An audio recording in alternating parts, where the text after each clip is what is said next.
Ako po si Miss Winnie at ito ang ating kwento. Magandang araw po. Itago niyo na lang po ako sa pangalang Krisha, 60 anyos. Ang kwentong ibabahagi ko po sa inyo ay nangyari noong dekada 90. Mga early 90s po. Bali 25 anyos lamang po ako noon. Nakapagtapos ako ng pag-aaral ng kursong commerce. Ito po kasi ang pinaka-in na kurso nung kapanahunan ko. Ibig sabihin, ito po ang pinaka-in-demand sa lahat ng naghahanap ng trabaho. Mabilis ang pera kahit mahirap pong pasukin.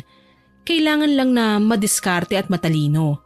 Sa bangko po ako nagtatrabaho, kaso lang retirado na po ako ngayon. Hindi po tungkol sa akin ang kwentong ito. Ito ay karanasan ng aking ate Catherine at ng asawa niya na si Kuya Ivan. Maaga po kaming nawalan ng mga magulang. Sa murang edad, si ate na talaga ang nag-alaga sa akin. Noong araw, pinasukan niya po lahat ng trabaho. Maitaguyod lamang ang pag-aaral ko. Maski nga po pagiging hostess, pinasok niya. Wag lang po akong mawala ng allowance. Kaya ginagawa ko po ang lahat para maibalik kay ate ang pagsasakripisyo at kabutihan niya sa akin. Mabuti na lang, nagtagumpay ako. Noong araw po ng aking graduation, isa ako sa nagtapos na may medalya at recognition. Naku Krisha, masayang-masaya ako para sa'yo. Ako din ate. Sa wakas matatapos na po ang mga paghihirap natin. Pagkatapos nito, lalapitan ko ang ilan sa mga rekomendasyon sa akin. Mag-a-apply po kagad ako. Mabuti naman kung ganun. Huwag kang mag-alala Krisha. Kung saan ka masaya, susuportahan kita. Maraming salamat ate ha. Alam ko po saan man naroon sina tatay at nanay, magiging masaya sila para sa atin. Kahit paano matutustusan na natin ang ating mga pangangailangan. Magsisikap ako ate, gagawin ko ang lahat makaahon lang tayo sa hirap. Oo naman, gagawin natin yan ng magkasama. Katuwang mo ko sa laban natin sa buhay kapatid ko.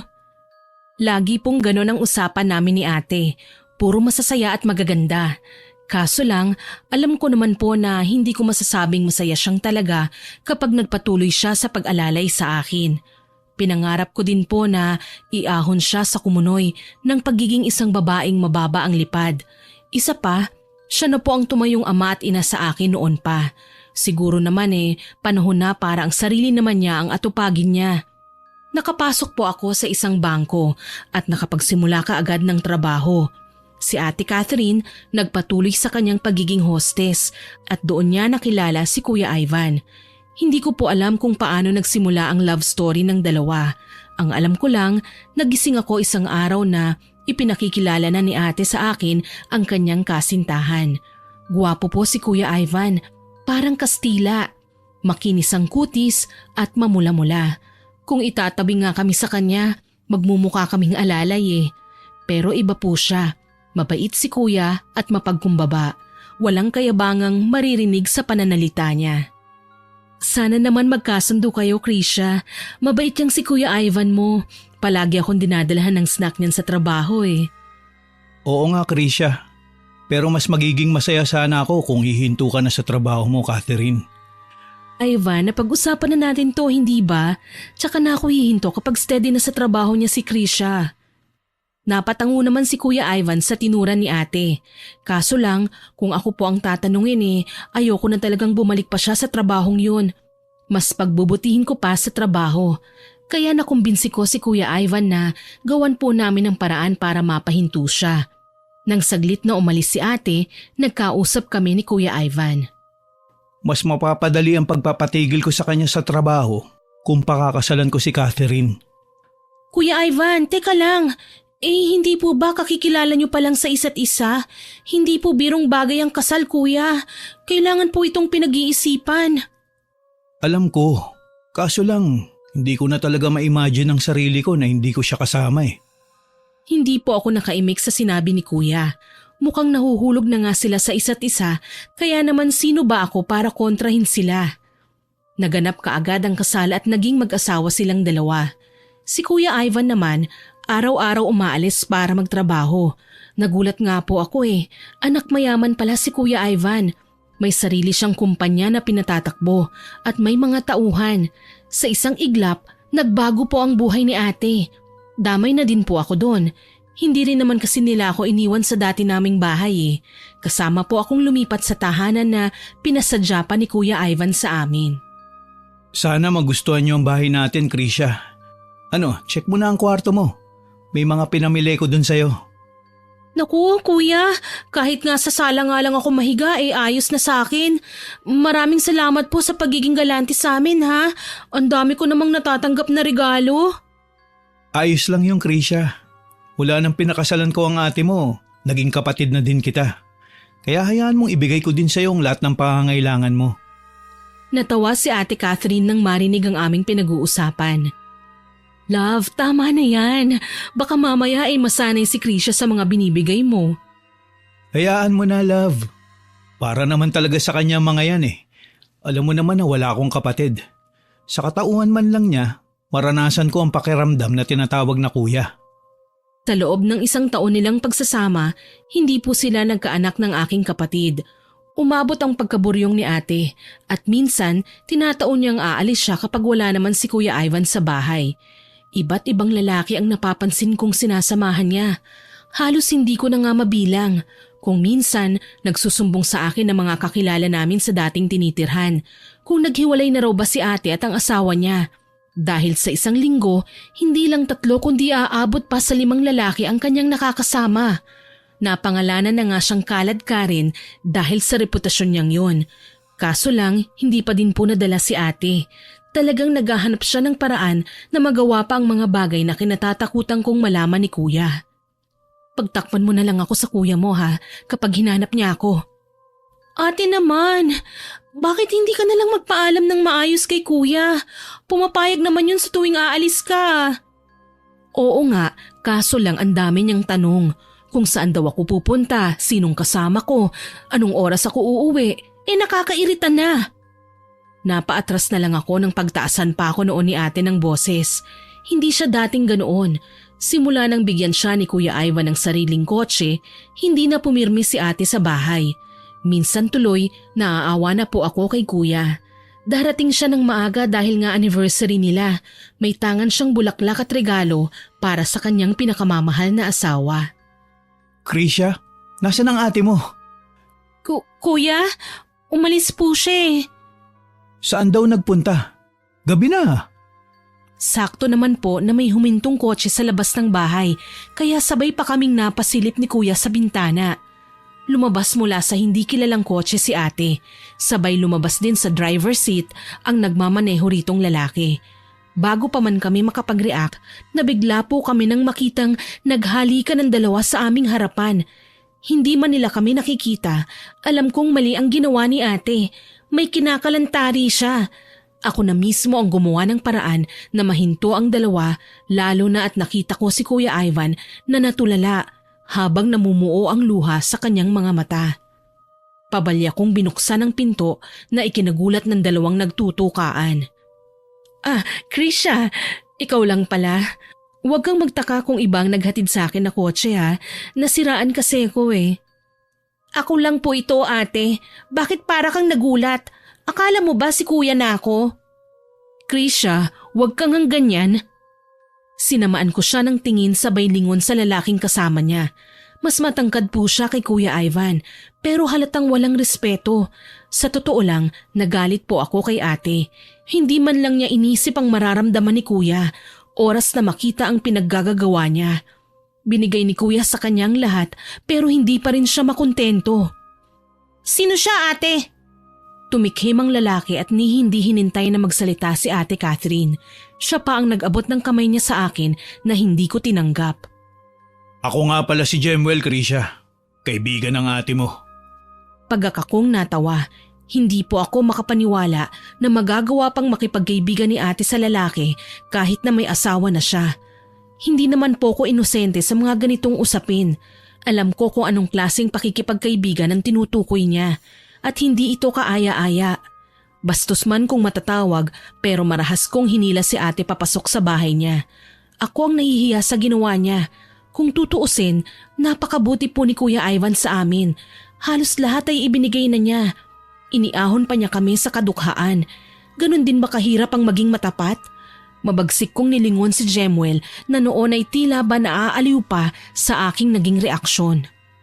Kung paghatid kay ate ang dahilan kaya ka nandito, salamat na lang po. Pero hindi siya makikipagkaibigan sa inyo. May asawa na po ang ate ko. Sana naman wag na po kayong makisawsaw.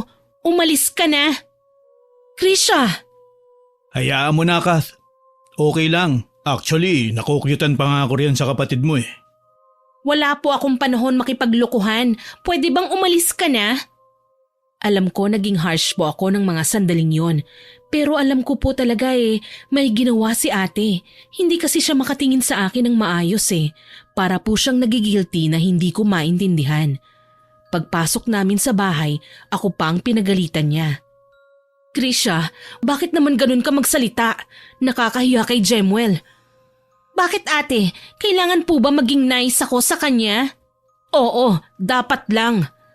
Naririnig mo ba yung sinasabi mo? Nakakahiya ka ate. May asawa ka ng tao. Pakinggan mo naman sana yan naghuhumiyaw mong konsensya. Sigaw ko sa kanya. Tsaka pa lamang nanlaki ang mga mata ni ate nang malingunan niya si Kuya Ivan na noon ay tinutungga na ang alak habang wala kaming kakibukibong pinagmamasdan. Namamasa na ang mga mata niya. Marahil kanina pa lamang ay umiiyak na ang kuya ko. Hindi ko po maiwasang maawa sa kanya. Gayunpaman, mas lalo po akong bumilib kay Kuya Ivan dahil hindi man lang niya pinagsabihan ng masasakit si ate. Wala kaming narinig kahit katiting. Matapos niya lang maglasing ay umalis siya at nagtungo na sa kwarto. Wala siyang imik. Si ate naman po, taas noo pa ang kanyang ginawa. Hindi ko nga alam kung anong nakain niya at bigla siyang nag-iba. Hindi naman siya dating ganyan. Matatakutin ang ate ko na gumawa ng mga bagay na makakasakit sa iba. Kaya naman naisip kong kausapin siya kapag medyo malamig na ang sitwasyon. Dala ng pagod lalo na't may trabaho pa ako bukas, binigay ko na lamang po ang oras na yon sa mag-asawa at nagpahinga na lamang. Maaga pa nang magising ako kinaumagahan. Sinadya kong bumangon kaagad para makausap si ate. Kaso si Kuya Ivan ang nakita ko sa kusina. Nagluluto siya. Abala pa siya sa pag-aahon ng niluto niyang ulam sa bandehado. Ang mas nakakagulat pa, binati niya ako. Bunso, gising ka na pala. Halika na, kumain ka muna bago pumasok. Masarap ang niluto kong sinigang. Maaga ako sa palengke kanina Aniya, tipid akong ngumiti tsaka tinignan ng bowl. Umuusok na sinigang na hipon ang naroon kaya natakam ako. Nung araw kasi, minsan lang po kami makatikim ng ganitong klaseng ulam. Kadalasan, kontento na kami sa tuyo at asin. Yun lang kasi talaga ang kailangan naming iulam para mabudget ang aming pera. Kuya, hindi naman ikaw dapat ang gumagawa nito Si ate po dapat. Hayaan mo na. Baka pagod lang ang ate mo. Hindi ko po maiwasang maawa kay kuya. Ang bait niya talaga. Lantaran na nga siyang ginagago ng kanyang asawa, parang pinapatawad pa niya kaagad. Ako tuloy ang nasasaktan para sa kanya. Kaya naman kahit alam kong hindi dapat, hinarap ko si kuya. Kuya, ako na po sanang humihingi ng dispensa sa mga pinagagagawa ni ate. Hayaan mo at kakausapin ko siya ulit. Ayos lang yung bunso. Huwag mo nang pilitin ang ate mo. Baka kasi magalit lang siya. Pero kuya, mali naman po talaga ang ginawa niya. Hindi natin dapat kinukonsinti ang ginawa niya. Pareho po nating nakitang ginawa nila kagabi. Katwiran ko. Gayunpaman, nararamdaman ko na umiiwas na lamang si kuya. Kaya ang nangyari, nakaalis po ako papunta sa trabaho nang hindi ko pa nakakausap si ate. Pinagsaraduhan na lang niya ako ng pinto at pinagdabugan. Naging abala ako sa trabaho nang sumapit ang aming lunch break. Nagkayayaan kami ng mga kasamahan kong teller sa bangko na sa isang restaurant kumain. Pumayag naman ako. Natatandaan ko, ilang bloke lang mula sa bangko yung restaurant kaya naglakad na lang kami. Papasok na ako sa pinto ng kainan nang hindi ko sinasadyang mapalingon sa isang hopia house sa tabi mismo ng kinatatayuan ko. Aminado po ako na uminit kaagad ang ulo ko. Nakita ko si ate at hindi siya nag-iisa. Naglalandian sila ni Jemuel habang bumibili ng pagkain doon. Tuluyan na nga akong hindi nakapagpigil. Sinugod ko silang dalawa. Ate! Sabay na lumingon si Jemuel at Ate Catherine sa akin. Nagulat sila. Hindi yata inaasahan na magkikita kaming tatlo sa lugar na yon. Ewan ko po ba, gustong-gusto kong kurutin si ate sa singit. Para kasing hindi man lang tumatak sa kanyang isipan ang ginawa niya kagabi. Talagang inulit pa nila. Hindi man lang nagtangkang pagtakpan ni ate ang lambingan nila. Ngayon, malinaw na po sa akin ang lahat. Kabit niya ang lalaki. Lantaran nilang niloloko si Kuya Ivan. Ano na naman ba ito, ate? Krisha, huwag kang mag-ieskandalo dito. Ate naman, yung ginagawa mo ba hindi pa ba iskandalo yan? Talagang pinagmamalaki mo yung kabit mo, ano? Krisha, wag mo namang bastusin ang ate mo sa harapan ko. Teka lang po ha, sino ka ba para magdemand sa akin na wag kong babastusin ang ate ko? Ito bang ginagawa niyo kaaya-aya ba sa mga mata ng tao? Ate, may asawa ka na. Huwag mo naman tong gawin kay Kuya Ivan oh. Ang bait-bait na nga ng asawa mo. Tapos niloloko mo lang? Mahiya naman kayo. Ang daming tao kumakalat yung kalandian nyo. Krisha ha, tumahimik ka na. Baka dito kita masampal. Pagkakakong natawa sa sinabi ni ate, ako pa talaga ang sasampalin niya. Pagkatapos ng ginawa niya, aminado po ako na medyo nawalan ako ng respeto sa kanya. Hindi siya magandang ehemplo ng isang disenteng babae. Pero dapat sana, binago na niya ang katayuan niya. Hindi na kasi siya hostess kagaya ng dati. Iniahon kami ng asawa niya sa hirap at sa napipintong pagsira ng aming kinabukasan. Pasalamat nga po si ate kasi tinanggap po siya ni kuya ng buong buo kahit na alam niya na hindi na siya malinis na klase ng babae. Noong mga sandaling yun, tinalikuran ko sila. Dati magalang po ako kay ate. Lahat ng sabihin niya ay ginagawa ko. Pero yung mga rason niya ngayon, hindi ko po magawang ikonsidera. Alam ko kasing mali eh. May sinasaktan siya sa ginagawa niyang yun. Kaya paano ko siya susuportahan sa kamaliang ito? Pagka-uwi ko sa bahay, nadatnan ko si Kuya Ivan. Nagluluto na naman ng hapunan. Gusto ko pong maiyak sa totoo lang kasi masyado siyang nagpapailalim sa pinaggagawa ni ate. Yung kapatid ko, ayun, wala pa sa bahay. Ni hindi ko po alam kung saan nagpunta. Magalang kong binati si kuya at nagpaalam na papanhik muna ako sa aking kwarto. Kaso lang, pinigilan niya ako. Bunso, pwede ba kitang makausap sandali? Opo naman, ano pong sasabihin mo kuya? Tungkol sana sa amin ng ate mo.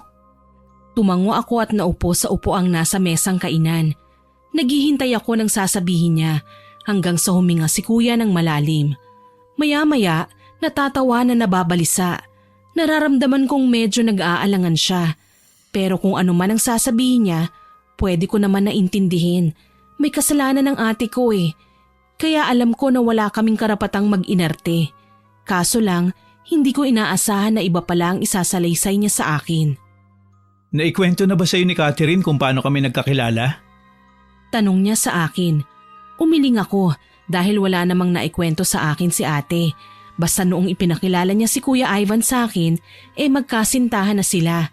Tsaka dati nang magaan ng loob ko kay kuya, kaya wala na akong nakamamatay na tanong tungkol sa pagkatao niya. Isa pa, nakilala na din naman namin ang mga magulang niya eh. Kaso lang, simula nang maikasal sila, hindi na po namin nakita ulit ang kanyang mga magulang. Hindi po kuya eh. Paano nga po pala kayo nagkakilala? Iniligtas ko ang ate mo mula sa customer niyang balak siyang ibugaw sa mga sindikato. Ano? Seryoso ka ba kuya? Bakit hindi ko alam yan? Ayaw niya nang malaman mo. Baka raw mag-alala ka. Graduating ka noon. Ayaw niya magkaroon ka ng maraming distractions. Nasa kasagsagan ka pa yata sa pagpasa ng thesis mo eh. Ano pong nangyari? Naging magkaibigan kami ng ate mo. Bukod pa dun, nagkakilala kami sa hindi inaasahang sitwasyon. Gulat na gulat po ako nang may ipagtapat si kuya tungkol sa tunay niyang pagkatao. Hindi ko po alam kung maniniwala po kayo. Pero sinabi niya sa akin na isa raw siyang aswang. Ayun nga lang, hindi daw po siya kumakain ng karne ng tao. Natawa pa nga ako kasi may pagkasinauna pang panahon noon. Hindi naman ako naniniwala sa mga aswang. Hindi kasi ako nakakakita noon. Kaso lang, pinatunayan ito sa akin ni kuya. Literal talaga na napangangako. Kuya, ano pong reaksyon ni ate tungkol dito? Natakot siya, pero hindi ko siya sinindak. Sa halip, gumawa ako ng paraan para mapaamo siya. Naging malapit daw sila ni ate hanggang sa ipagtapat niya na may gusto siya sa kanya. Tumawa lang daw noon si ate. Sinabihan pa siya na baka nanloloko lang siya dahil nga hindi na noon maayos na nakakatulog ang kapatid ko. Halos hindi na siya makapagpakita ng maayos sa bar na kanyang pinagtataguan dahil inaabangan na siya ng mga customer niyang umaasa ng higit pa sa isang gabi mula sa kanya. Maliban pa doon, may iilang babae rin na nakaabang palagi sa kanya dahil sinisikmatan siya sa ginagawa niyang pagwasak sa pamilya nila. Pinakahuli nga ay ang tungkol sa isang lalaking negosyanteng na humaling sa kanya na nais na manghiwalayan ng asawa. Balita ko, nagpakamatay ang may bahay dahil pinapili niya ang mister kung sino ang pipiliin. Ngunit sikat daw ang gusto niya. At matagal na po itong inilihim sa akin ni ate. Wala man lang siyang sinabi. Ayaw niya nang mag-alala ka pa. Kaya daw naisip ni kuya na solusyonan ang problema ni ate. Inalok niya si ate ng kasal. Hindi pa man niya ako nakikilala. Pinagtawanan siya ni ate Catherine at sinabing baka hindi raw ako sang-ayon sa desisyon nila. Kaya nagpa siya si ate na ipakilala sa akin si Kuya Ivan. Pinagmasdan lang talaga ni Kat ang magiging reaksyon mo sakali man na malaman mong may kasintahan na siya. At natuwa ka nga raw. Mas lalo kong naging masaya dahil ikaw na mismo ang kumausap sa akin na iiwas na natin ang ate mo sa bar. Kaya ako na-suggest na pakasalan siya. Pero mahal niyo naman po ang isa't isa, hindi ba kuya? Oo naman. Hindi ko kayang sukatin ang laki ng pagmamahal ko sa kanya. Pero one-sided love lang yun, Krisha. Sinusubukan lang ng ate mo. Hindi ko nga rin maintindihan kung bakit pumayag pa siya sa ganitong setup. Gayong alam niyang habang buhay siyang matatali sa akin. Bago kami ikinasal, ipinaliwanag sa kanya ni mama at papa na sagrado sa aming lahi ang salitang kasal. Tipong kahit kamatayan, hindi kami mapaghihiwalay sa isa't isa. Kaya nang humingi siya ng anak sa akin, nag-alangan ako dahil sa pinagmulan kong lahi, Krisha. Dahil aswang ka, kuya? Sinabi mo naman, hindi po ba, na karne lang ng hayop ang kinakain mo? Pwede nating i-develop yun, kuya. O maghanap tayo ng paraan para wag din maging aswang ang magiging pamangkin ko. Umiling si kuya. Ayaw din niya na mas lalong masira ang relasyon nila ni ate. Alam naman daw niya na kahit baliktarin pa ang mundo, makukuha pa din ng magiging anak nila ang dugong nananalaytay sa kanyang ugat, ang dugong pagkaaswang. Noong mga sandaling yun, hindi ko po alam kung paano niya po namamanage na kontrolin ang pagkaaswang niya. Never ko pong nakitang nag-anyong demonyong bayaw ko o kung ano paman. Gayunpaman, medyo naiintindihan ko na ang dahilan kung bakit nagkalamat ang relasyon nila. Kung ako ang huhusga, mali pa din si ate. Nagalit siya dahil ayaw siyang lahian ni kuya. Sa side naman ni kuya, kapakanan pa rin ni ate ang iniisip niya. So wala sanang dapat rason si ate na dumihan ang kasagraduhan ng pagsasama nila. Nung mga sandaling yun, humanga po ako kay kuya. Napakatapang niya para ipagtapat sa akin ang totoo. At wala pong nagbago sa tingin ko sa kanya. Sa katunayan, mas tumaas pa nga po ang respeto ko sa kanya. Para sa akin, hindi dahilan ng pagiging aswang niya para lokohin siya ng kapatid ko. Hindi ito kakulangan sa pagkatao niya. Lalo na bilang tao, wala po tayong karapatan na husgahan ng kahit na sino. Pagkatapos po ng pag-uusap naming yon, mas lalong gumaan ang loob ko kay kuya. Kaya naman muli kong kinausap si ate. Ate, nakikiusap ako. Itigil mo na ang pakikipagkita sa Gemwell na yan. Alam mo te, wala pong maidudulot na mabuti ang pakikipaglapit mo sa lalaking yun. Mabigat ang dugo ko sa kanya eh. Pakiramdam ko gagawa siya ng masama laban sa'yo. Wag mo nga akong pakialaman, Krisha. Wala kang alam sa pinoproblema ko, okay? Wala. Alin po bang hindi ko alam ate? Ang pagtatago mo ng tunay na katauhan ni kuya? Yung pagiging aswang ng lahi niya? Alam ko na po yun eh. Hindi makapaniwalang napatingin sa akin si ate. Labis siyang nagulat sa aking sinabi. Siguro, hindi niya alam na ipinagtapat na sa akin ni kuya ang totoo. Kaya naman nagdadabog siya at pinagbabato pa ang dingding ng mga unan. Labis tuloy akong naguguluhan sa kanyang mga ikinikilos. Ate, itigil mo na po yan. Alam ko na po ang totoo. Nagtapat na po sa akin si kuya, pero hindi ibig sabihin nun ay pwede mo na siyang saktan. Siya na ba ang kapatid mo ngayon? Siya na talaga ang dinedepensahan mo? Ano ha? Ate, naging mabait sa atin si Kuya Ivan. Sana naman wag mo lang ipagkait ang respetong nararapat para sa kanya. Hindi niya deserve ang ganito. Giit ko sa kanya. Sa halip na pinakinggan ako, sinampal ako ni ate. Pinagtabuyan pa niya ako sabay sabing magkampihan na daw kami ni kuya. Napaiyak na lamang ako ng mga oras na yon. Wala naman akong ibang ginusto kundi ang maging maayos ang pamilya namin. Pero sa ginawa ni ate, lalo lamang itong gumugulo. Dahil sa naging pagtatalo namin, tiniis ko si ate.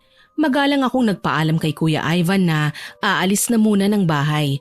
May inupahan akong apartment sa Alabang kaya mas naging malapit ako sa aking trabaho. Nawala na din ako ng balita sa kanila sa loob ng 3 buwan. Pagkatapos noon, muli kong namataan si Jemuel. Sakay ng kanyang sasakyan papunta sa isang tindahan. Napakunot noo ako nang makita siyang bumibili ng itim na kandila at iilang mga libreto na kulay itim ang cover. Akala ko para sa pagdarasal lamang yun, pero nang maalala ko na kulay itim ang kandila ay napatda ako. Tila ba gagamitin niya ito sa hindi maganda. Dala ng hindi ako napapansin ni Jemuel ay palihim ko siyang sinundan. Nakarating kami sa isang bahay na sa tingin ko ay tinitirhan niya. Nagulat ako nang matanaw si ate doon. Kung magkasama sila ni Jemuel, malamang ay iniwan niya na si Kuya Ivan. Dahil sa aking mga nalaman, nagpa siya akong sumugod.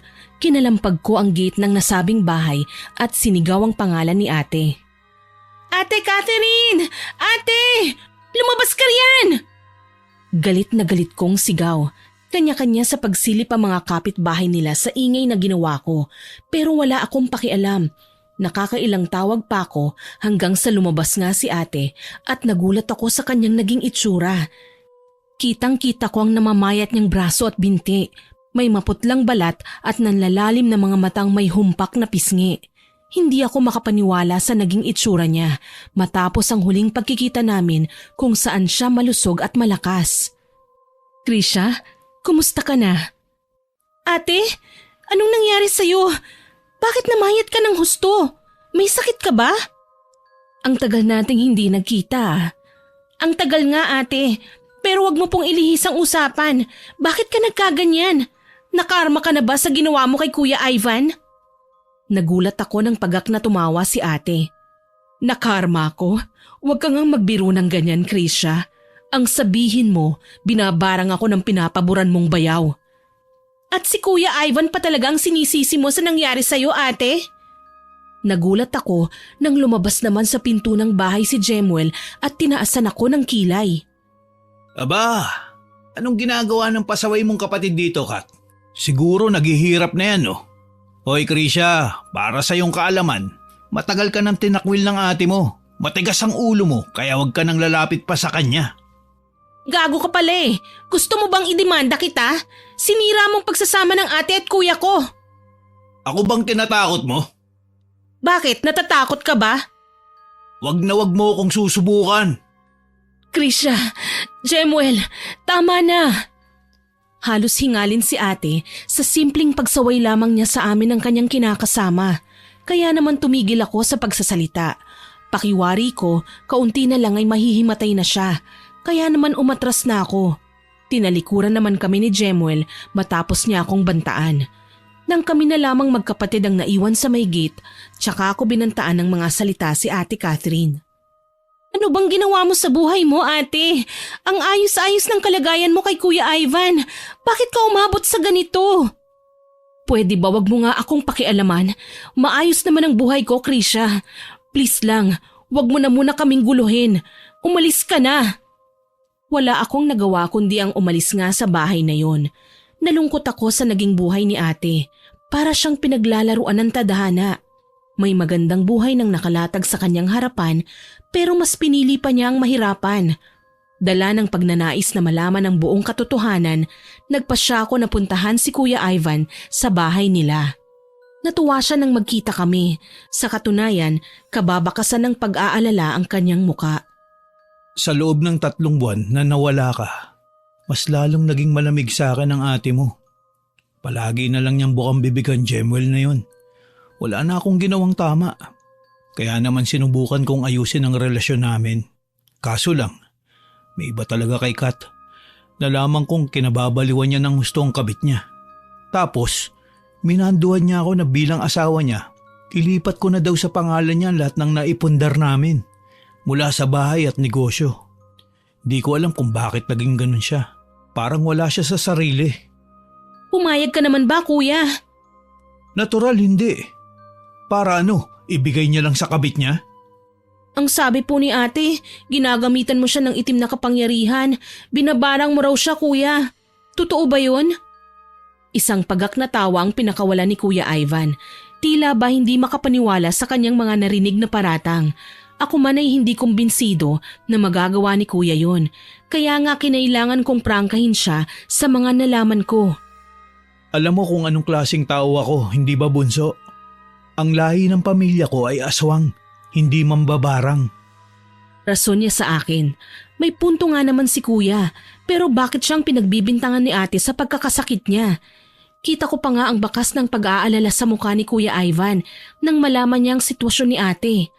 Nasabi pa niya sa akin na mabuti pa raw ay sunduin na namin si ate saan man ito naroon ngayon. Hindi naman daw kasi sila naghiwalay basta na lang na naglayas si ate nang magtalo sila kaya hindi na nagkikita. Dahil sa aking narinig, isang desisyon kagad ang aking napagpasyahan. Huwag kang mag-alala kuya, tutulungan po kita. Kailangan kong balikan si ate sa bahay na yun. Susunduin ko siya. Hindi mapagkakatiwalaan ng Jemuel na yan. Pina-background check ko siya at napag-alaman kong may mga kaso siya ng pambabarang sa iba't ibang lugar na dati niyang tinirhan. Nag-aalalang kwento ni Kuya.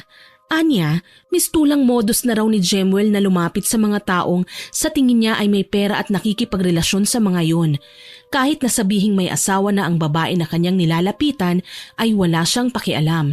Ang mahalaga, makahanap siya ng paraan na mahulog sila sa kanya hanggang sa tuluyang magkasira ang mga mag-asawa. Sasamantalahin niya ang kahinaan ng babae na kalaunan ay sasama sa kanya. Pero ang diskarte doon, si Jemuel mismo ang pipilit sa kanila na asikasuhin ang papeles ng mga ari-arian ng pamilya. Kasabay nitong mangyayari ang biglaang pagkakasakit ng babae. Kapag naayos ng lahat, tsaka pa lamang mamamatay ang babae at maaangkin na yun ni Jemuel ang tunay na pakay niya hanggang sa makahanap na naman siya ng panibagong biktima. Kinikilabutan ako sa kanyang sinabi, lalo na at nakita ko ang sitwasyon ni ate sa bahay na yun. Kuya, mukhang ginagawa na nga ni Jemuel ang mga bagay na yan. Nang magkita kami ni ate, namayat na siya, maputla at sakitin. Diyos ko, nakuha na ba niya ang mga kailangan niya kay ate? Noong sinabi ko kay Kat na may mga properties akong ipapangalan sa kanya, hindi siya pumayag. Ang laki na raw ng damage niya na nagawa niya sa buhay ko. Kaya siya daw mismo nawalan na ng karapatan sa mga yon. Nagigilty siya. Kaya hindi niya tinanggap ang mga binibigay ko sa kanya. Pagkatapos nun, naglayas na siya. Hindi na kami nagkita hanggang sa may ibalita ka nga sa akin, bunso. Kala siguro ni ate, makikinabang siya sa kung anong meron si Jemuel. Ang hindi niya alam, ginagamit lang siya para mas mapalaki ang kayamanang meron ng manlulokong lalaking yun. Kailangan natin siyang bawiin, bunso. Sigurado mapapahamak lang siya kay Jemuel. Kahit ano pa ang sabihin niya. Nalungkot ako sa mga sinabi ni Kuya. Ang totoo niyan, siya naman talaga ang pinakakawawa sa aming lahat Kasi nga, ilang beses nang nagkasala sa kanya si ate, pinapatawad pa rin niya. Binibigyan pa niya ng pagkakataon, tinatanggap ng bukal sa loob. Ni hindi ko man lang siya nakitang nagwala o nagalit. Kuya, ako na po ang humihingi ng pasensya sa lahat ng mga nagawa ni ate ha. Hindi ko po alam kung bakit siya nagbubulag-bulagan Pero alam ko pong balang araw, mapagtatanto niyang mali ang kanyang ginawa. Wala akong karapatang magdemand, bunso. May iba kasi akong katauhan. Hindi ako kompleto kahit pa ipagmalaki ko na pilit ako nagbabago. Sa pagkakataong ito, niyakap ko si Kuya. Ngayon ko napag-alaman na hindi nga naman basihan kung ano ang katauhan ng isang tao pagdating sa pagmamahal. Lahat ay pwedeng umibig at irespeto. Lahat pwedeng ipagmalaki. Kung may lahing aswang man ang pamilya niya, okay lang kasi wala naman silang ginagawa para makapanakit ng ibang tao. At sa pag-usad sa makabagong henerasyon, nakikita ko naman na binabago ng kanilang lipi ang mga nakasanayan noon. Hanggang sa naniniwala ako na mapagtatagumpayan nilang lahat yun, babalik din sila sa normal. Isinagawa namin kaagad ang plano para kunin si ate. Ilang beses kong minatsyaga ng bahay ni Jemuel at napagtanto ko na araw-araw siyang umaalis. Hindi ko alam kung saan siya pumupunta. Ang alam ko lang, naiiwang mag-isa si ate. Sa unang 2 araw ay nakikita ko pa siya na iika-ikang inihahatid si Jemuel palabas ng bahay. Nakikita ko naman sa lalaki ang panlalamig ng pakikitungo niya kay ate. Walang iya siya talaga. Sakali mang may mangyari sa ate ko, hindi ko siya mapapatawad. Naalerto ako nang makita kong umalis na nga ng tuluyan ang sinasakyan ni Jemuel. Sinamantala ko ang pagkakataong yun para lapitan ng bahay at muling makausap si ate. Ilang katok lang ang ginawa ko at pinagbuksan na niya ako kaagad. Nagulat ako nang magkaharap kami ng aking ate. Hindi ako makapaniwala sa naging itsura niya. Mas lalo pa siyang lumala kesa nung una. Diyos ko, ate! Ano nang nangyayari sa'yo? Krisha, hindi ka na dapat bumalik dito. Mapapahamak ka lang. Krisha naman Huwag mo na akong bigyan ng problema, please. Ate, pina-background check namin yung kabit mo. Ate, may mga nalaman akong hindi mo pa natutuklasan. Papatayin ka lang ng lalaking yan. Hindi niya ako papatayin. Buntis ako, Krisha. Ano? Nagpabuntis ka sa demonyong yun? Ganyan ka na ba talaga kadesperada? Nagimbal ang buong pagkatao ko nang sampalin ako ni ate. Pakiramdam ko, lahat ng pag-asang gusto kong ibahagi sa kanya ay natapon. Literal na naglaho. Paglingon ko sa aking kausap, nakita ko ang kabiglaanan sa kanyang muka. Mukhang hindi niya din inaasahan na masasaktan niya ako. Pero ayun na, nagawa na niya. Gusto ko na sanang umatras at layuan siya. Pero kapatid ko si ate, hindi ko siya pwedeng pabayaan. Hinawakan ko siya sa palapulsuhan. Hindi ka na pwedeng magtagal sa bahay ng demonyong yan, ate. Papatayin ka nga niya. Wag, Krisha. Maawa ka naman sa akin. Hawak niya ang buong buhay ko at nang pinagbubuntis ko. Baka kung anong gawin niya sa amin. Ate, gumising ka nga. Hindi siya Diyos para katakutan mo ng ganyan. Ang nakamulatan lang nating Panginoon ang may karapatan sa buhay natin. Wala kang dapat katakutan. Marami kami natutulong sa'yo. Nagulat ako nang magpumiglas si Ate Catherine. Nakipaghilahan siya sa akin ng kamay. Hindi mo kasi ako naiintindihan Sa nagawa ko kay Ivan, wala na akong mukhang maihaharap sa kanya. Naging masama akong asawa. Pinag-usapan na po namin ito, ate. Siya mismo ang nakiusap sa akin na gawin ang bagay na ito.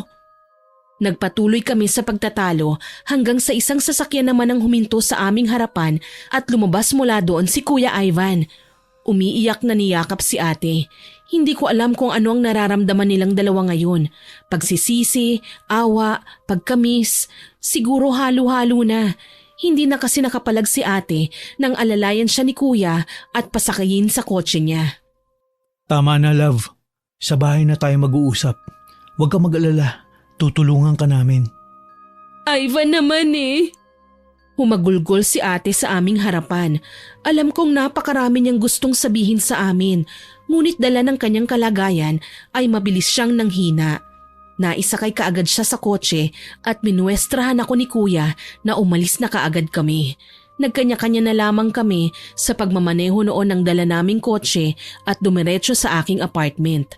Kumuha ko ng iilang gamit. Tutal magkasukat lang naman kami ni ate.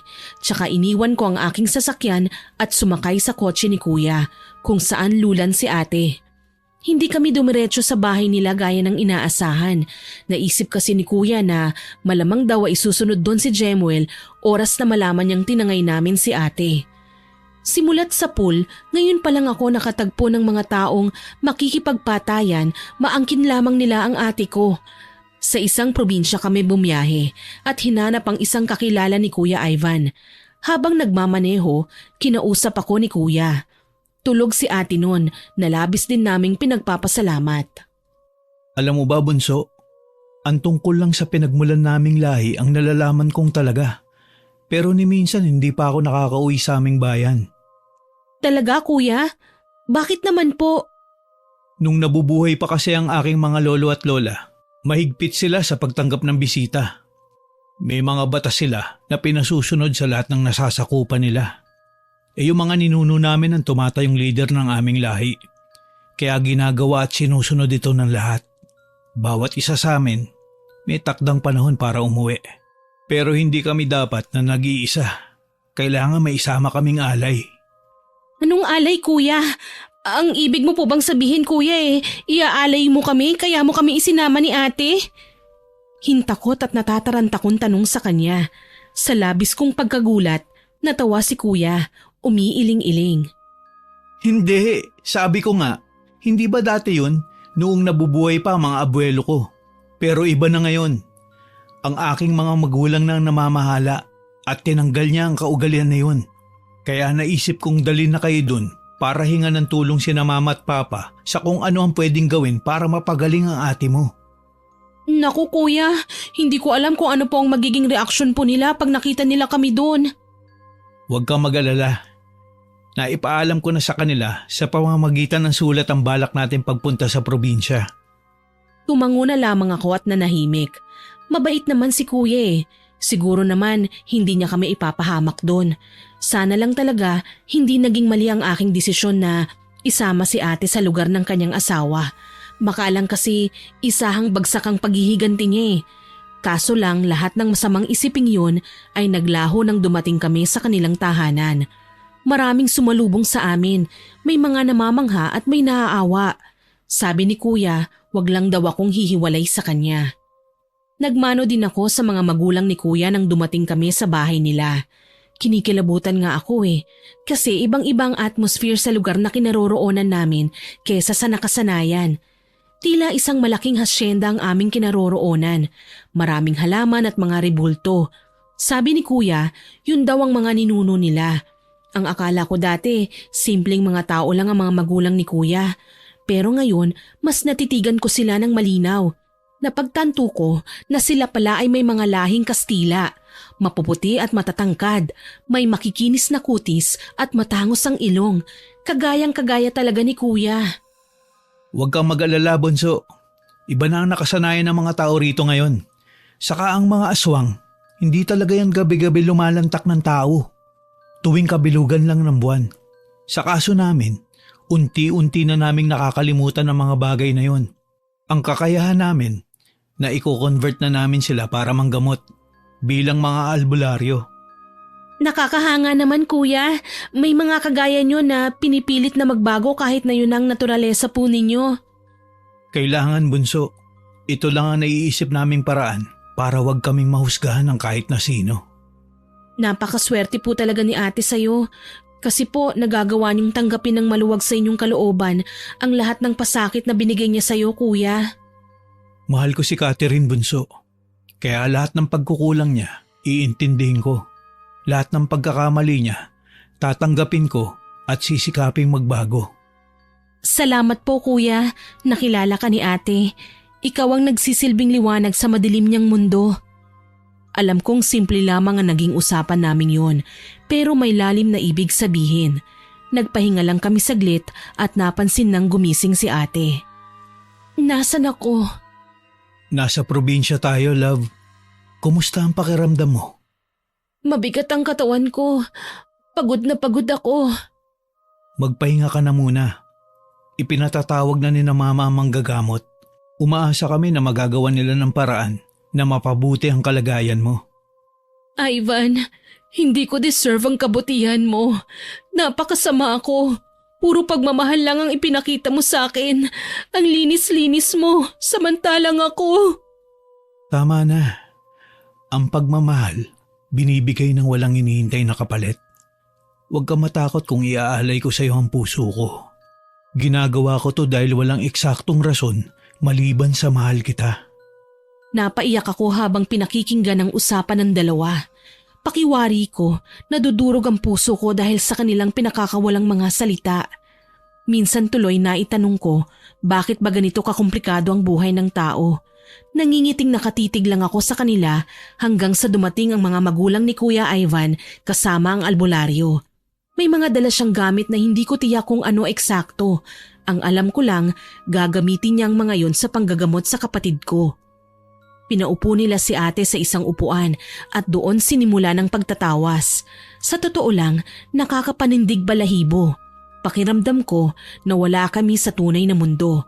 Pumasok kami sa isang dimensyon na puro ganito na lang ang nakikita ko. Nakita ni Kuya na balisa ako kaya tinapik niya ang aking balikat. Huwag kang mag-alala, bunso. Gagamutin nila ang ate mo. Ano po ba ang una nilang ginagawa? Yan ang tinatawag na pagtatawas. Sa pamamaraang yan, malalaman kung ano ba talaga ang karamdaman ni Kat, kung totoong ginagamitan siya ng kapangyarihang itim, at kung sino ang gumagawa. Natahimik ako. Sinimulan na ang ritual habang sumasayaw ang albularyo sa paligid ni ate.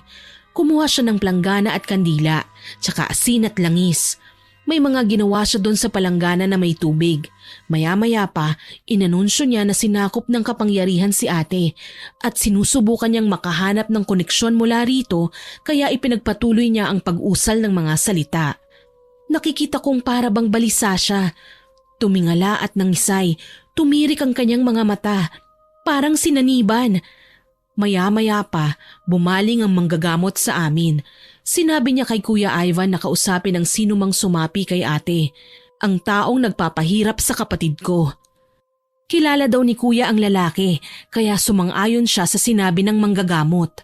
Kami naman, kasama ang mga magulang ni Kuya Ivan, ay nanatili sa isang tabi, tahimik na nagmamatsyag. Ano, Jemuel? Masaya ka na ba sa ginawa mo sa asawa ko? Bakit? Dapat ba akong matuwa sa ginawa din ninyo? Sagot ng taong sumapi sa katawan ni Ate Kath. Nararamdaman ko ang gigil sa bawat bitiw niya ng salita. Mukhang hindi niya nagustuhan ang pagtangay namin kay ate. Bakit ba?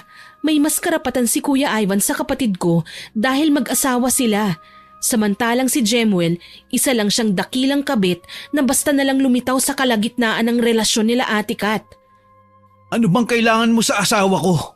Bakit mo siya sinasaktan? Bakit? Dahil wala kayong karapatang sumaya. Hayop yung asawa mo, Ivan. Isa siyang babaeng kaladkarin. Makati, mababa ang lipad. Sapat na ba yung para saktan mo siya? Sinira mo ng pamilya namin. Ginulo mo pa ang buhay niya. Nauna niyang sinira ang pamilya ko. Nagpakamatay ang nanay ko dahil sa malanding babae na yan. Nalugmok kami sa hirap. Kaya gusto kong gumante. Gusto kong bawiin ang lahat ng kinuha niya sa akin. Kaso lang, hindi ko akalaing maaakit niya rin ako. Sa ganoong paraan ko ginustong gumanti sa kanya. Ang sirain din ng pamilya niya. Napaiyak ako nang marinig ang mga sinabi ni Jemuel. Hindi ko akalaing may koneksyon na siya kay ate noon pa. Una pa nga silang magkakilala kesa ni Kuya Ivan. Sa madaling salita, siya pala ang anak ng ginang na nagpakamatay na iniwan ng asawa. Kasalukuyang nakakulong ngayon ang lalaki nang magkaroon ng malaking utang sa isang kilalang personalidad nang malulung siya sa sugal. Naiwan si Jemuel na mag-isa at lugmok sa hirap.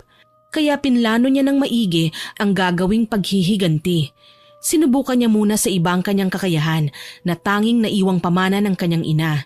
Nang maperpekto niya na ito, tsaka niya nilapitan si Ate Catherine. Hindi na nagsalita noon ang ate ko dahil napapaungol na lamang siya habang hinahampas ng buntot pagi ang kanyang braso. Ayun lang daw ang paraan para mapalayas ang lalaking sumapi, para muling magkamalay si ate. Kagaya nga ng inaasahan, umiiyak siyang lumingon sa amin. Pagod na ako, Ivan. Bunso, hindi ko na kaya. Gusto ko nang mawala. Malinaw na sa akin ang lahat, love. May kasalanan din tayo sa kanya. Hayaan mo, ayusin natin to. Gagawin natin ang lahat, gumaling ka lang. Buntis na ako sa kanya. Handa ako magpakama sa dinadala mo. Gagawin natin ang lahat para maging masaya. Hindi ka ba nakakaintindi, Ivan? Makasalanan ako. Wala ako ni katiting na pag-asa para magbago. Akala mo lang yun. Nandito ako, magtutulungan tayo. Tumalikod ako at pinahid ang luha sa aking mga mata. Hindi ko sila kayang pagmasdan. Kung tutuusin, si ate ang dapat sisihin dito. Pero may parte ng pagkatao ko ang bumubulong na sinasabing wag kong sisihin ang sarili kong kapatid. Desperada na kami dati. Ayaw ni ate na huminto ako sa pag-aaral. Sabi niya, gagawin niyang lahat para lang makapagtapos ako. At ginawa nga niya, kahit ang kapalit noon ay ang kabiguan ng iba. Ipinaalam ng manggagamot na kailangan na daw munang magpahinga si ate. May pinainom siyang herbal kung saan lilitaw daw ang apektadong parte ng katawan ni ate kung saan sinimulan siyang pahirapan. Napag-alaman din namin na 3 buwan na pala siyang buntis. Hayaan mo po ate, ako ang magbabantay sa'yo. Salitan kami ni Kuya Ivan ha? Ang trabaho mo. Naka-leave po ako ate, mga 1 buwan, tapos babalik ako sa trabaho pagkatapos nun. Huwag kang mag-alala, love. Nandito naman ako. Babantayan kita palagi. Patawarin mo ko, Ivan. Sana mapatawad mo ko. Ang laki ng kasalanan ko sa'yo. Pakisabi kina mama at papa, patawarin nila ako. Muli na namang bumaha ang luha sa pagitan naming 3. Alam ko naman na gusto nang magbago ni ate. Yung sakit niya lang talaga ang nagsisilbing hadlang. Ganito naman talaga ang tao eh. Tsaka lang mapagtatantong mali ang nagawa kapag nagdurusa na. Kinagabihan, payapa kaming nahiga sa aming mga higaan. Sina kuya at ate nagtabi sa kama. Ako naman ay nasa kabilang kwarto lang. Ayaw akong dalawin ng antok. Iniisip ko kung ano ang mangyayari pagkatapos nito. Pabaling-baling lang ako sa higaan hanggang sa makarinig ako ng mga kaluskos mula sa kabilang kwarto. Para sa akin, imposible naman na may ibang kasama sina ate at kuya dahil alam kong natutulog na sa mga oras na yon ang kanyang mga magulang. Nagpa siya akong bumangon para silipin kung sino nga ba yun. Nang sa pagbukas ko ng pinto, may natanaw akong itim na aninong papalabas naman ng kanilang kwarto. Gimbal na sinundan ko ng tingin ang nilalang na yon sa nanlalaki kong mga mata. Maya-maya lang parang hangin na naglaho ang malaking anino sa terrace. Saglit akong natulala at hindi nakapagsalita. Kung ano man ang ibig sabihin nun, ang paligid lamang ang nakakaalam. Muli akong naalarma nang marinig ang ingay ng pagduduwal ni ate sa kabilang kwarto. Kaya agaran akong napasunod. Naabutan ko si ate na nagsusuka habang si Kuya Ivan naman ay panay ang paghaplos sa likod niya. Nagliwanag ang mukha ni Kuya Ivan nang dumating ako. Bunso, pakidala naman dito ng planggana oh. Sige po kuya. Dali-dali akong nagpunta sa banyo at kinuha ang palangganang kulay puti. Nagtaka ako kung anong gagawin ni kuya doon pero nung nakita kong itatapat niya sa pinagsusukahan ni ate ay gayon na lamang ang pagkaalarma namin. Saktong-sakto kasi sa kanyang pagsuka ay naitapat ni kuya ang planggana, kaya doon natipon ang kanyang sinuka. Malansang amoy kaagad ang aming nalanghap, dahilan para mapaatras ako sa kinatatayuan ko. Suka lang ng suka si ate, halos mablangko na nga ang kanyang ekspresyon. Pero kami ni kuya, kinikilabutan. Puro dugo ang kanyang sinuka, parang mga patay na dugo. Akala namin yun lang, ang kaso lang, gayon na lamang ang gulat ko nang makitang may nagsisigapangan mula doon. Mga uod na mabalahibo at matataba pa. Sabay pa kaming nagkatinginan ni kuya. Pakibantayan ng ate mo, bunso. Tatawagin ko lang siya na mama. Sige po kuya. Nang maiwan kaming dalawa ni ate, medyo kumalma na siya. Mabuti na lang may kumpletong gamit ang kwarto nila kuya, kagaya ng thermos para sa lalagyan ng mainit na tubig. Humingi siya noon kaya kaagad kong binigyan. Ate, anong nararamdaman mo? Masama, Krisha. Parang hinahalukay ang tiyan ko. Huwag kang mag-alala ate, parating na sina kuya. Tumangulang si ate at nahiga, kaya inalalayan ko siya. Sa totoo lang, tarantang-taranta na ako noon. Gusto ko na nga siyang isugod sa ospital eh. Kaso lang dumating ang kanyang mga biyenan kasama ang albularyo. Sinuri pa ang sinuka niya, inamoy-amoy. Maya-maya pa, lumingon ang manggagamot sa amin. Inutusan niya ako na ililis ang damit ng ate ko. Kailangan daw niyang makita ang pusod. Ginawa ko naman ang sinabi niya. Gayon na lang ang gulat ko nang makitang may bagay sa kanyang pusod na tila ba nakakonekta sa loob ng kanyang katawan. May maniwala man sa akin o wala, pero kitang-kita ko, tinubuan ng mga ugat ng halaman ng kanyang pusod kung saan ang pagkabuhay marahil ng halaman ay nasa loob ng kanyang katawan. Nakalitaw ang dulo ng mga ugat na yon na sinubukan kong bunutin, ngunit sinigawan ako ng albularyo. Kapag ginawa ko raw yun ay mamamatay si ate. Napahagulgol ako sa labis na pandidiri at takot. Hindi ko akalaing makakakita ng ganong klaseng bagay. Ipinaalam pa sa amin na ang mga uod na sinuka niya ay hindi basta uod, kundi mga mabalahibong higad mula sa punong pinamumugaran ng maraming higad. Gustong-gusto kong sugurin si Jemuel ng mga sandaling yun. Para bang nakikinit ako siya sa diwa ko na humahalakhak at tuwang-tuwa sa ginawa niya sa ate ko. Inayos naman ni Kuya ang panggamot ng albularyo. Lahat ng klaseng halamang gamot na pwede nilang malakap ay kanilang tinipon para makagawa ng gamot. Sa paglipas ng mga araw, palala ng palala ang sitwasyon ni ate. Ang dating mahubog at malindog niyang katawan ay naging butot balat na lamang. Mas lalo siyang naging maputla. Tipong pati gilagid niya ay nakikita na kapag ngumingisi. Ang mga mata niya halos lumuwa na sa panlalalim. Ate, kumusta ka? Ayos lang ako. Huwag mong kakamutin yung leeg mo mamaya magsugat na naman yan. Wika ko sa kanya habang tinitingnan ang kanyang leeg na sinisimulan na naman niya sa pagkalmot. Sabi ng albularyo, hindi raw talaga maiiwasan ng mga ang buong katawan ni ate, lalo na dahil higad ang ginamit na pambabarang sa kanya. Ipagdasal na lang daw namin na wag nang humantong sa mas nakakatakot pang paraan ang pagkakasakit ng ate ko. Si Ivan. Nandito ako, love. Miss mo na ako kaagad, ano? Ngumisi lang si ate na sa totoo ay sobrang creepy ng tingnan. Para siyang buhay na bangkay. Hindi na siya maiwang mag-isa sa upuan dahil pati hangin ay matatangay na siya sa sobrang gaan. Pati nga sa pagsasalita, paunti-unti na lang, mabilis siyang hingalin. Ang nakakahiya lang ay hindi siya sinukuan ni Kuya anuman ang nagawa niya sa kanya. Literal na itinalaga ni Kuya ang kanyang sarili na maging tagapagbantay ni ate, kahit pa nga yata sa pinakamahirap na sitwasyong kagaya nito. Saan ka galing? Sa labas lang. Sige na, magpahinga ka na muna. Matutulog muna ako Iniwan namin si ate sa kwarto para makapagpahinga. Ewan ko ba, nasasanay na din ako sa probinsya. Sariwa ang hangin, magalang ang mga tao at palaging nag-aalala. Hindi nga lang ang lahat. Lalo na at may naikwento sa akin si Kuya na labis kong ikinataranta. Munti ka na ako mapaaway kanina, bunso. Ha? Bakit naman po, Kuya? Nagpunta kanina mga pinsan ni Mama. Ang sabi, dadalaw daw kay Kat. Pero naramdaman ni na Papa na may iba silang sadya. Kaya prinangka sila ni Mama. Ipinipilit ang gusto nila. Ano pong gusto nila? Hihiramin daw ang ate mo. Mga walang yaang mga taong yun. Hindi na kami aswang kagaya ng dati. Pero hindi ibig sabihin na niyakap naming lahat ang panibagong kaugalian namin.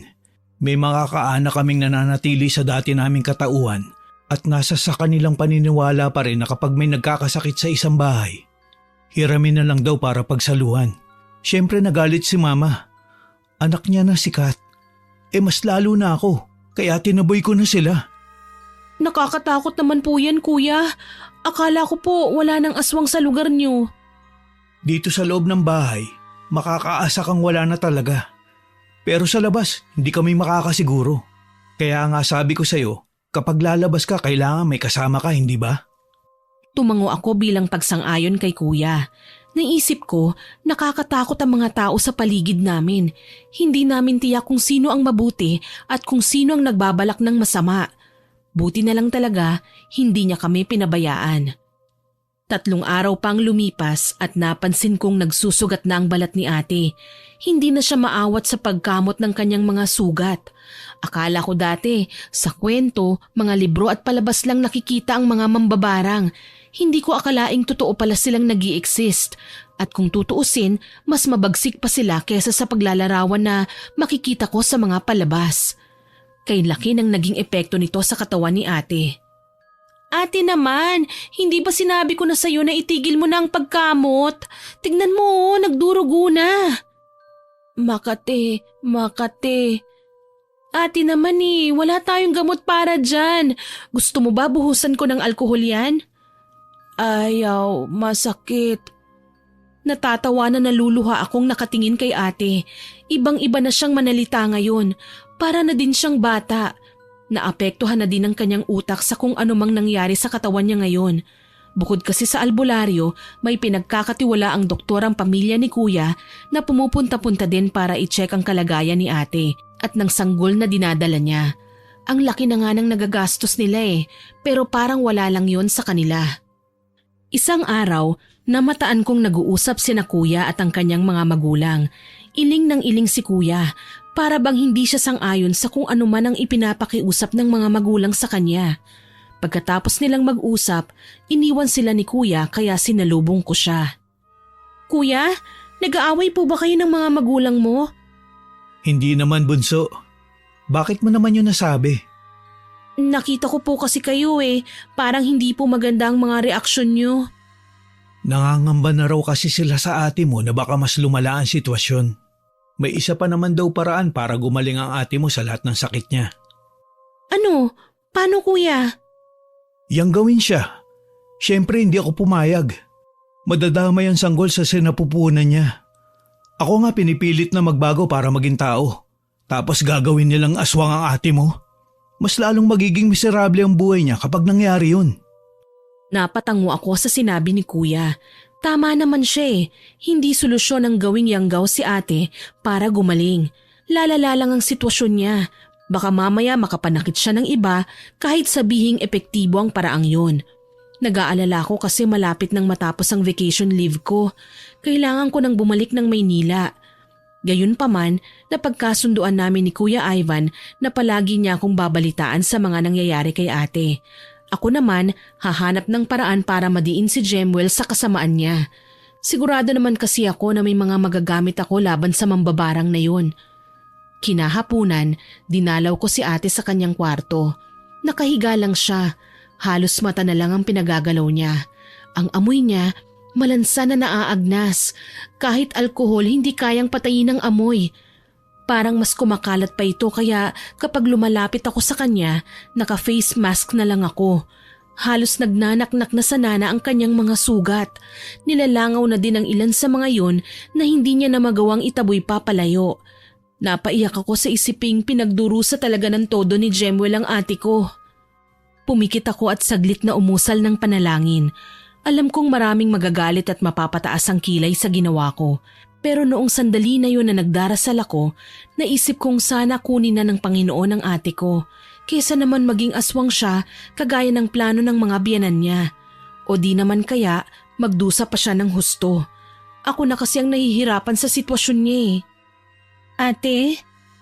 Bunso, patawarin mo si ate Ate, kahit ano pang nagawa mo, mahal pa rin kita. Kung napapagod ka na, pahinga ka na ate Ayokong magdusa ka pa. Kung talagang aalis ka na, huwag ka nang magdalawang isip pa. Magiging okay din kami. Nakita ko nang hinaplos ni ate ang kanyang tiyan. Napaiyak ako nang makita ang umbok na yon na tila ba ayaw na ding tumubo pa. Parang nakikidalamhati din ang kawawang sanggol sa kanyang sinapupunan sa posibleng sapitin ng kanyang nanay. Maya-maya, ngumiti sa akin si ate. Pwede ko ba siyang isama? Ate, gusto kong isama ang aking munting anghel. Tukoy niya sa sanggol sa kanyang tiyan. Mas lalong nanginig ako sa kaiiyak. Sobrang sakit at bigat ng nararamdaman ko. Hindi ko na makayanan. Pero nakikita ko ang pakiusap ni ate. Gusto niya ng kasama. Noong mga panahong yun, wala pang kahit na anong aparatong pwedeng bumuhay ng 4 na buwang sanggol kahit na ilabas na ito sa tiyan ng kanyang ina. Sobrang liit pa ng sanggol, hindi pa siya fully developed. Pero nakikita ko ang pagpapahalaga sa mga mata ng kapatid ko. Masakit man, mabagal akong tumango. Siya ang nanay Ayaw kong ipagkait sa kanya na makasama ang anak niya sa kabilang buhay. Nakita kong pumatak ang luha sa kanyang mga mata. Umusal siya ng mahinang pasasalamat bago pa man siya pumikit para matulog. Siya namang pagdating ng doktor na nagche-check ng vital signs ng kanyang sanggol kasama si Kuya Ivan. Umiling-iling siya matapos lapitan si ate. Dok, ano nangyari? Bakit daw kuya? Kabado ko namang tanong. Napansin kong parang may tubig na inihagi sa ilalim ng kama ni ate. Basang-basa kasi doon at malansa. Ipinaalam ng doktor na sumabog na daw ang panubigan niya. Ibig sabihin, hindi na kumapit pa ang sanggol sa kanyang sinapupunan. Nagulat kaming lahat nang magwala si kuya. Pinaghahagis niya ang lahat ng bagay na madampot niya. Ako naman, nakayuko lang ng mga sandaling yun. Hindi na ako nagulat pa. Nauna nang ipinagpaalam ni ate na isasama niya ang kanyang anak. Ang hindi ko napaghandaan ay nang i-anunsyo ng doktor na maging si ate ay pumanaw na. Dali-dali akong lumapit sa kinahihigaan niya. Halos hindi ako makahinga nang makita ang pagkatanggal noong makakapal na mga ugat sa pusod ni ate. May naglalabasang maliliit na insekto doon na labis kong ikinagulat. Mga bubuyog. Diyos ko! Bunso, wala na ang ate mo. Iniwan na tayo ng ate mo. Ate! Humingi ng paumanhin sa amin ng doktor dahil sa pagpanaw ni ate. Hindi na ako nagsalita pa. Pero si kuya, kinuwelyuhan pa niya ang doktor. Isalba raw niya si ate at baka may magagawa pa siya. Inawat na lang namin si kuya. Alam na namin na wala nang mangyayari pa. Sobra-sobra na ang naging pagdurusa ni ate. Higit pa sa nagawa niyang kasalanan. Walang puso ang lalaking gumawa nito sa kanya. Kaya naman ako na din mismo ang nakiusap kay kuya na kumalma na siya. Mabuti na lang tumahimik din ang Kuya Ivan. Ayaw na ni ate na magdusa tayong lahat kaya siya lumisan kuya. Pero mahal na mahal niya tayo at humihingi siya ng kapatawaran sa lahat ng mga nagawa niya. Ang sakit lang kasi. Hindi man lang kami nagkausap ng maayos tungkol sa aming dalawa. Hindi man lang ako nakahingi ng dispensa sa kanya. Minsan din akong naging mahina. Kuya, lahat ng ito ay may dahilan. Huwag mo po sanang iisipin na pinarurusahan tayo. Nangyayari ang lahat ng ito para magsilbing aral sa ating lahat. Umiyak na lamang si kuya hanggang mapagdesisyonan na namin na isagawa ang nakasanayan ng mga taong nilisan na ang kanilang pamilya. Ibinurol namin si ate at binigyan ng maayos na libing. Kakaunti lamang ang nakadalo pero hindi na mahalaga yun sa akin. Nanatili pa ako ng 3 araw bago bumalik sa Maynila. Bunso, kamamatay lang ng ate mo. Bibigyan ka naman ng allowance na araw ng kumpanya nyo, hindi ba? Ayun nga po ang sabi nila kuya. Kaso lang, alam mo naman na may mga bagay pa akong kailangan ayusin bukod doon, hindi po ba? Kung tungkol kay Jemuel yan, hindi ako papayag. Kita mo nga ang ginawa niya sa ate mo, hindi ba? Hindi ko naman po ipapahamak ang sarili ko kuya. Asahan mo, magiging okay ako. Sakali man na may problema, tumawag ka. Makakaasa ka kuya. Bumalik nga ako ng Maynila at pinilit na mag-move on. Kahit masakit, alam ko naman na balang araw mapapawi din ang nararamdaman ko. Habang pilit kong nililibang ang sarili ko sa pagtatrabaho, nagulat ako nang may lumapit sa aking gwardya. Anya, may babae raw na naghahanap sa akin nung mga nakaraang linggo. May dala siyang kahon na hindi nila alam ang laman. Ano kaya ang laman nito? Nagtataka kong tanong. Pagka-uwi ko sa bahay, hinalungkat ko yun. Nagulat ako nang makitang may sulat si ate na nakatago sa pinakailalim. May mga papeles din at mga litrato. Nakasaad sa kanyang sulat ang paghingi niya ng kapatawaran sa ginawa niyang pagtataksil sa kanyang asawa. Nagawa lang daw niya ang bagay na yon dahil gusto niyang ayusin ang problemang nagawa niya noon sa pamilya ng lalaking nagawa niya ng atraso.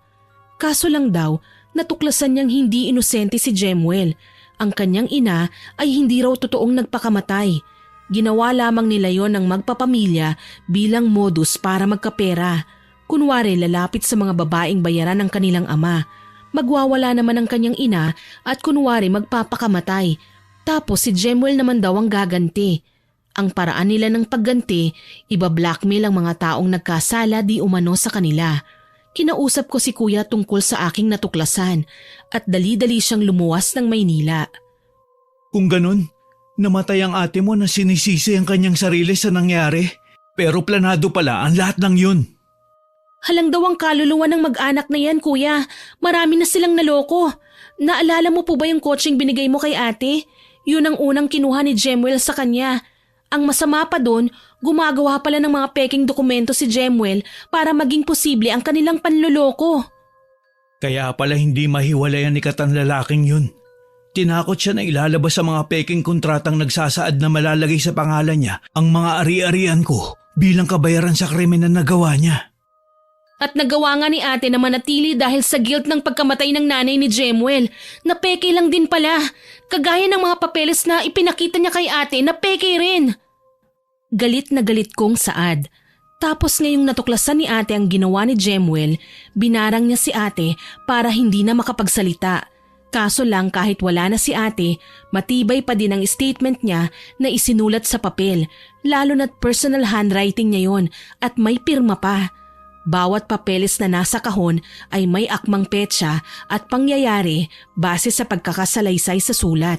Nabuhayan kami ng loob dahil ang buong akala namin kababalaghan ng kalaban namin laban sa hustisya. Pero ngayon may katibayan kami at sisiguraduhin namin na makukulong si Jemuel. Noon din, lumapit kami sa otoridad para ipakita ang mga ebidensya para masampahan ang kaso si Jemuel. Kinasuhan siya ng falsification of documents at marami pang iba. Sa dami ng kasong kahaharapin niya, mahihirapan siyang makalaban at kung suswertihin pa, mapipilitang lumabas ang nanay niyang nagpapanggap na patay na. Samantalang ang ama niyang nakakulong na ay madadagdagan ang kakaharaping kaso. Hindi kami pumayag na hindi makaharap ang lalaki. Mabuti na lang, mabilis ang mga pulis at nadakip nila si Jemuel na nagtitirik daw ng kandila sa isang malaking puno ng aratilis sa likod ng bahay nila. Nakaposas na iniharap sa amin ng lalaki dahilan para magawaran ko siya ng isang malutong na sampal. Hayop ka! Manloloko ka! Pinatay mo ang ate ko! Uy, patay na siya? Magandang balita yan ah! Sapok naman ang pinakawalan ni Kuya Ivan na nagpadugo sa bibig ni Jemuel. Dinuro niya ang lalaki na kahit inawat na kami ng pulis ay hindi talaga nagpapigil. Hayop ka! Inagaw mo ang asawa ko, tapos niloko mo pa siya. Huwag kang mag-alala. Titiyakin ko mabubulo kayo sa bilangguan. Pati nanay mo ipakukulong ko. Nanlaki ang mga mata ni Jemuel pero hindi na siya nakasagot pa. Patong-patong na kaso kaagad ang isinampa sa kanya lalo na't hindi lamang kami ang naging biktima. Sa isang iglap, nakamit namin ang hustisya na aming inaasam. Hindi man namin inaasam na makaganti pero ang tadhana na mismo ang gumawa ng paraan para makuha namin ang nararapat para sa ikatatahimik ng kaluluwa ni ate. Sa ngayon, wala na po si Jemuel. Nabalitaan po namin na namatay siya ng pagtulungang bugbugin sa kulungan kung saan siya nagbabayad ng kanyang kasalanan. Salamat sa Panginoon at hindi niya kami pinabayaan. Hanggang dito na lamang po, more power po sa inyong channel at God bless. Naway kapulutan niyo ng aral ang aking binahaging kwento. Hanggang sa muli, salamat sa inyong pakikinig.